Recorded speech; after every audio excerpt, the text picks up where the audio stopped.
अस्सलाम वालेकुम, this is Daniyal Khan. Welcome to my channel ZTBL OG3 MCO के लिए एक और वीडियो जिसमें इसमें आपको एक सैम्पल पेपर दे रहा हूँ मुकम्मल कि इंग्लिश, आपकी जो मैथ है जिसमें लॉजिकल रीजनिंग होगी, बैंकिंग से related, current affairs, general knowledge और एग्रीकल्चर से रिलेटेड कौन कौन से कितने MCQs होंगे। तो एक पूरा सैम्पल पेपर है जिस तरह आपका टेस्ट में आएगा। ये इतना लेंथी नहीं है, बिल्कुल इंटरमीडिएट या बेसिक लेवल का होगा, तो आपको आके आइडिया हो जाए सिलेक्शन प्रोसेस किस तरह होगा और एक्सपेक्टेड टेस्ट क्या है, NIBF की तरफ से कब होगा और NIBF है क्या, जो कि आगे आपको बता देता हूँ। वैसे ये सब्सिडरी है स्टेट बैंक ऑफ पाकिस्तान की। सबसे पहले सिलेक्शन प्रोसेस हम डिस्कस कर लेते हैं स्टेप बाय स्टेप। काफ़ी लोगों को टेस्ट डेट के हवाले से इश्यूज़ हैं, उनकी क्यूरीज भी यही हैं कि टेस्ट कब होगा और कौन लेगा। तो सिलेक्शन प्रोसेस सबसे पहले आपने अप्लाई किया था ऑनलाइन NIBF की पोर्टल की तरफ से। बाकी जो पहले जो टेस्ट होते थे वो OTS अनाउंस करता था। OTS एक थर्ड पार्टी है, टेस्ट कंडक्टिंग एजेंसी है, जो ZTBL के बिहाफ पे रिक्रूटमेंट प्रोसेस पूरा करती है। तो इस दफ़ा जो NIBF है, तो कौन सी बेहतर थी, NIBF या आपकी जो वो है OTS? तो जाहिर है NIBF, क्योंकि एक सब्सिडरी है स्टेट बैंक की, तो वो बेहतर है। और इसलिए NIBF इस दफ़ा आपके टेस्ट कंडक्ट करेगा।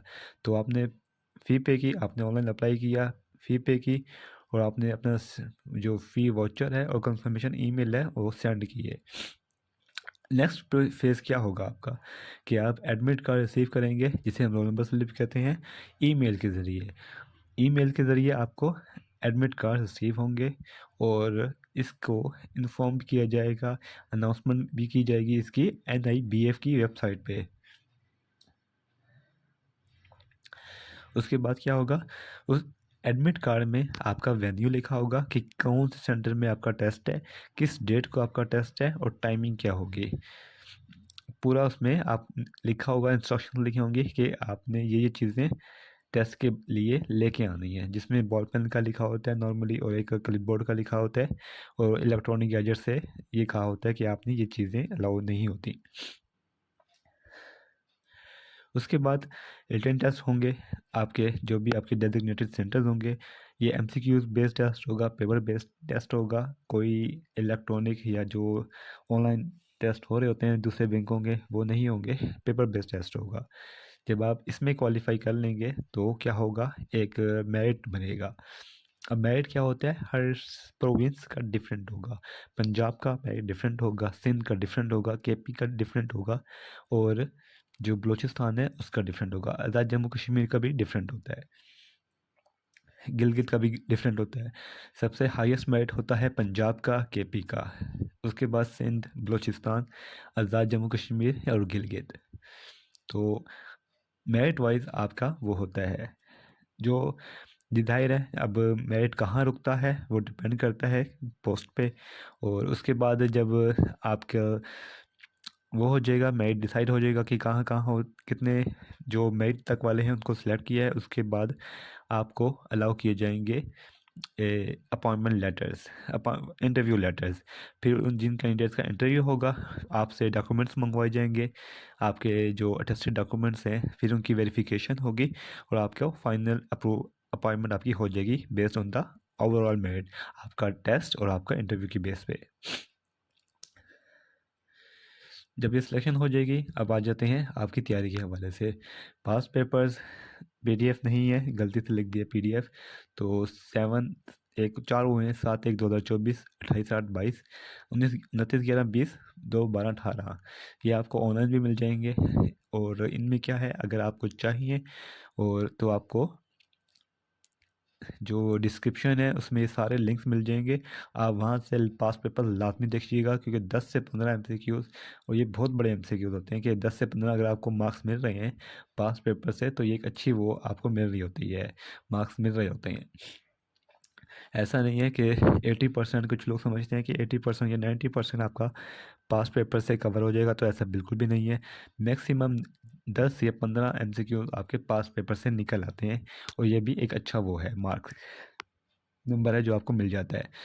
उसके बाद क्या है, पेपर पैटर्न, 100 मार्क्स का आपका टेस्ट होगा, एमसीक्यू बेस्ड टेस्ट होगा। आपको 120 मिनट दिए जाएंगे, 3 घंटे जैसे कहते हैं, 2.5 घंटे।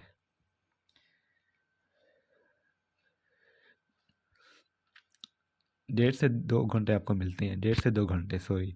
इंग्लिश आपका होगा, इंग्लिश बेस्ड टेस्ट होता है, जो तमाम जो आपके एमसीक्यूज होंगे वो इंग्लिश में होंगे। फाइनल जो पैटर्न होगा पेपर का, वो आपको जो एडमिट कार्ड रिसीव होगा ईमेल के ज़रिए या जो ऑफिशियल अनाउंसमेंट होगी उसमें सारा मेंशन होगा। और अगर आपको पास पेपर्स चाहिए तो ये मेरे डिस्क्रिप्शन में भी आपको लिंक्स मिल जाएंगे। अगर आपको नहीं है अवेलेबल तो आप मुझे व्हाट्सएप पे भी अप्रोच कर सकते हैं। अब ये सेक्शन वाइज है, इसमें मैंने करेक्ट आंसर नहीं लिखा।